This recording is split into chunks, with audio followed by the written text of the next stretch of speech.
changing again. It changes every few years. It's becoming customized and it's distributed at the same time.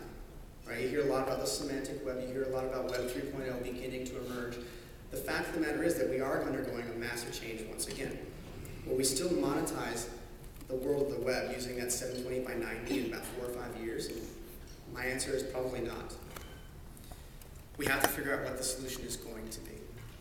And the solution is tied to my fourth and my last point, is that publishers, you need to actually find ways to value your audience. I would argue that right now you don't value your audience.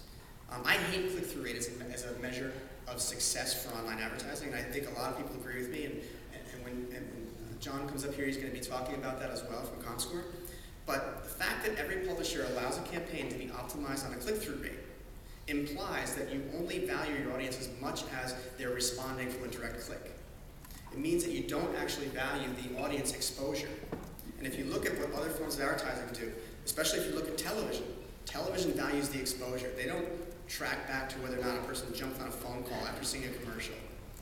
They don't figure out whether or not somebody went to the store after seeing that commercial immediately.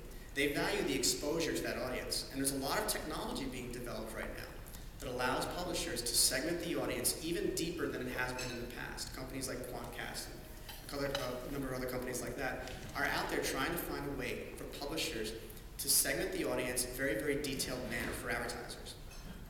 If you go down that path of segmenting that audience and you continue to optimize it based on click-through, you're done. Okay? You're not going to succeed that way.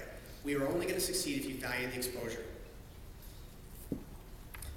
Now, I can't stand up here and I can't say that I profess to know what the answer to all these questions are. I can sit here and tell you that I'm just not smart enough to figure it out on my own. But this industry is full of a lot of really great,